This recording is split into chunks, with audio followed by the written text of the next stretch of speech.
Chers amis, bonjour et bienvenue à notre habituel rendez-vous quotidien consacré à la méditation de la parole de Dieu. En ce 25 juin 2020, nous assistons à la conclusion du grand sermon sur la montagne que beaucoup considèrent comme étant l'enseignement central de Jésus, car il tourne nos regards vers Dieu le Père et vers notre vie qui doit refléter cette foi en Dieu dont il est l'image et nous consacre à Dieu. Bien-aimés dans le Seigneur, on sait aujourd'hui que dans la construction d'une maison, il est important de bien choisir le matériel, certes, le modèle, bien entendu, mais aussi la terre sur laquelle la maison sera bâtie. La nature de cette terre détermine la résistivité de la maison. Et il y a des bâtisses, il y a des immeubles, des maisons qui n'auraient jamais dû être construites à cause du danger que cela représente. Jésus dans l'Évangile parle de deux maisons. Les deux maisons se ressemblaient tellement. Selon l'avis de l'observateur extérieur, il s'agissait de deux belles maisons, souhaitables, désirables, aussi bien l'une que l'autre. Des maisons neuves qui avaient l'air bien. Mais quand survint la tempête, alors la réalité vraie et profonde se révéla. En effet, c'étaient des maisons différentes à cause de la différence des fondations. Vous savez, c'est souvent admirable de voir comment, lorsqu'on construit une maison, il y a un temps qui s'écoule d'abord alors que les ouvriers, les maçons travaillent, mais rien n'est visible. Puis à un moment donné, on voit la maison s'élever tout de suite. Parce que le temps précédent, c'était le temps de la pose de la fondation. Et apparemment, l'un des temps les plus importants. La fondation, ce qui est invisible, est donc ce qui constituait la différence entre les deux maisons. L'une s'est renversée et l'autre a tenu. L'une était fondée et bâtie sur du sable et l'autre sur le roc. Il en va de même pour notre vie, semble nous dire Jésus. Nos vies, deux vies peuvent se ressembler. Peut-être la vie des enfants de la même famille ou bien de la même communauté et même de la même communauté paroissiale peuvent se ressembler alors qu'elles sont différentes. L'une peut être bâtie sur du roc et l'autre sur du sable. Et justement, Jésus, Dieu, se présente comme la fondation véritable sur laquelle nous devons bâtir nos vies.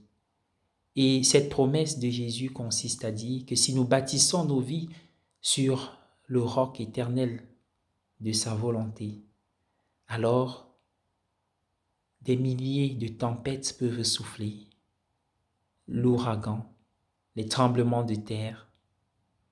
Notre vie restera solide, car il sera là pour la consolider. Ainsi donc, bien-aimés dans le Seigneur, comment bâtir sa vie sur Dieu, sur Jésus? Et il le dit dans l'Évangile, faire la volonté du Père, c'est-à-dire, parce qu'on peut se dire, mais il est invisible, etc. Faire sa volonté, c'est entendre sa parole, l'écouter et la garder. Voilà ce qui rendra nos vies solides. Et quand soufflera la tempête, nous resterons debout. Une promesse sûre et certaine, quelle que soit l'heure ou la nature de cette tempête. Je vous invite à prier avec moi. Au nom du Père et du Fils et du Saint-Esprit. Amen.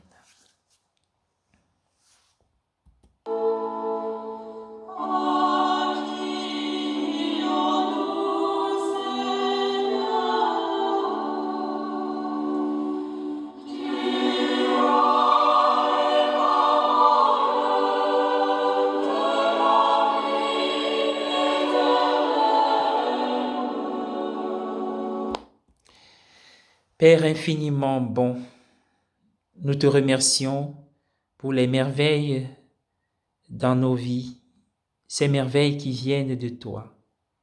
Merci pour ce souffle que tu nous donnes aujourd'hui. Merci d'avoir dégagé nos pieds du filet. Merci de nous avoir remis debout. Nous te demandons pardon pour nos actes manqués hier.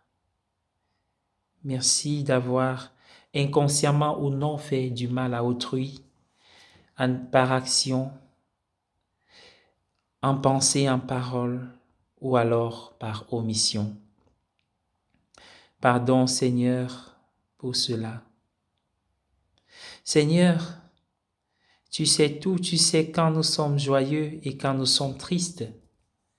Tu sais quand le regard, les paroles des autres nous blessent ou quand nous les blessons, volontairement ou sans le savoir, par orgueil ou par trop de jugement.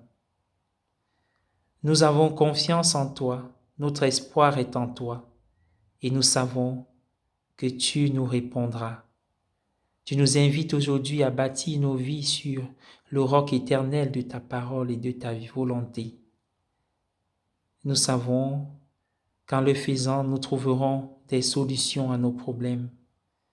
Donne-nous juste la force de patienter dans ces épreuves, alors que nous laissons ta parole nous éclairer. Vers toi nous élevons notre âme ce matin. Nous t'ouvrons notre cœur, Seigneur, durant toute cette journée. Et te prions d'ouvrir aussi les cœurs de ceux qui se ferment à ta parole.